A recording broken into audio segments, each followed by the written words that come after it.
On a pu voir aujourd'hui un bébé qui est guéri, un bébé d'1 mois et demi à Mongwalou.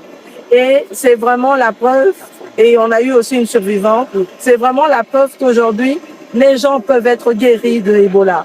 Et c'est le message qui doit être passé au niveau des communautés. C'est important. Et encore une fois, je vais revenir sur le travail formidable que font le personnel de santé, les médecins, les infirmières, les laboratoires et aussi leurs associés, tous ceux qui travaillent dans la sensibilisation, que ce soit les femmes, les jeunes, il y a un travail qui doit être fait.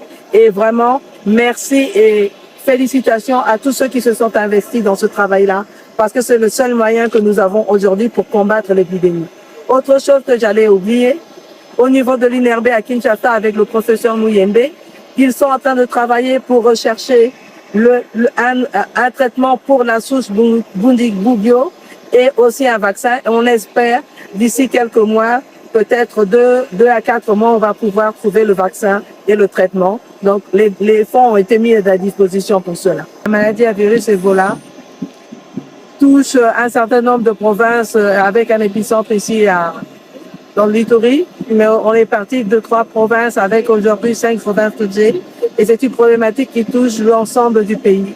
Tout le monde, tout Congolais doit être concerné, à commencer par le premier citoyen de ce pays qui est concerné et qui d'ailleurs préside la Task Force Ebola à partir de Kinshasa. Et donc, à partir de Kinshasa, il y a des instructions qui sont données avec le relais sur le terrain pour s'assurer que des décisions sont prises et mises en application. Et donc, il m'a été demandé de venir en conjointement avec l'équipe humanitaire pour faire l'évaluation de ce qui se passe.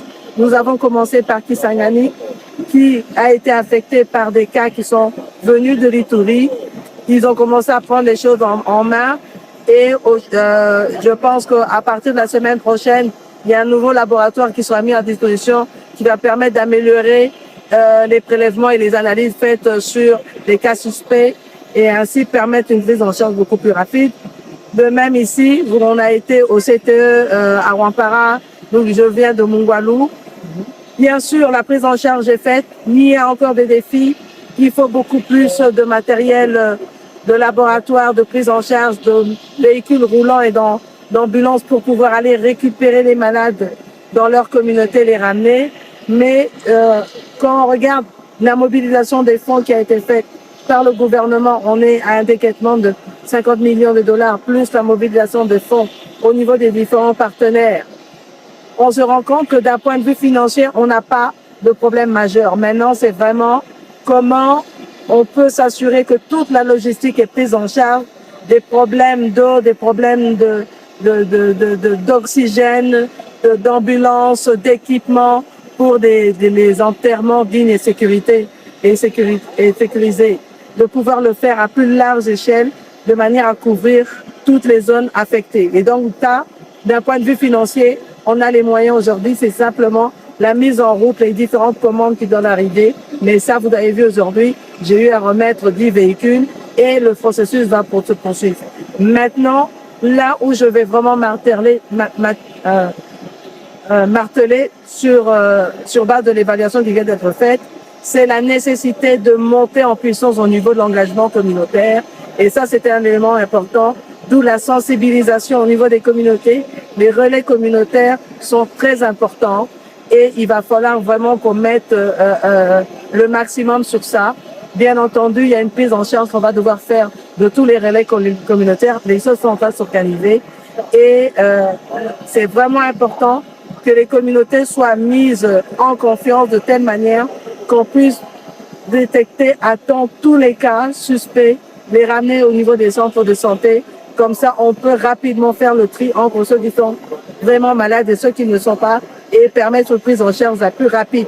Parce que c'est la prise en charge rapide qui va permettre de limiter le cas de décès. Maintenant, je voudrais aussi assurer que au niveau du gouvernement, nous avons une pensée particulière pour toutes les victimes de cette épidémie, mais aussi particulièrement des victimes qui sont au niveau du personnel de santé, parce que nous en avons perdu un certain nombre.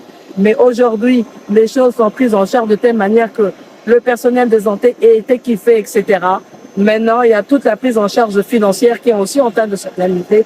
Les décisions ont été prises pour le trimestre 3 et je pense que les choses vont aller crescendo. Donc moi, je vais rentrer à Kinshasa en assurant que nous puissions garder le contact avec la coordination de la riposte Ebola ici à Bunia, avec évidemment le ministre de Santé qui fait le courroie, mais c'est un problème qui est multisectoriel, donc il y a tous les secteurs qui sont là.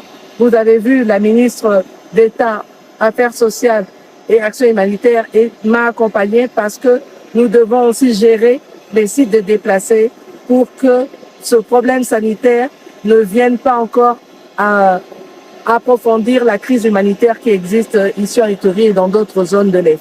Donc voilà en gros. Maintenant, avec toutes les informations qui ont été prises, je vais pouvoir rentrer pour assurer que les décisions idoines vont pouvoir suivre le plus rapidement possible. Merci. Et tant mieux pour le peuple gabonais, tant mieux pour l'Afrique, parce que c'est un devoir pour nous, les générations d'aujourd'hui, de planter le décor pour permettre aux générations futures de continuer avec le développement de l'Afrique. On dit souvent que l'Afrique c'est l'avenir du monde, mais là, on le voit par les œuvres. Il faut le faire par les œuvres et pas rester uniquement dans les théories.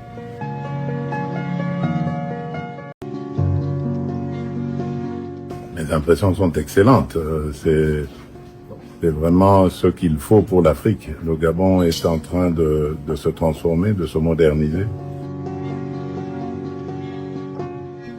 Et je m'inscris totalement dans ce qui se passe. Et ce sont des modèles à suivre et je suis très fier. Je félicite le président Oligui. C'est bon, comme je l'appelle, très affectueusement. C'est bon pour ce qu'il fait. Il est dans le bon.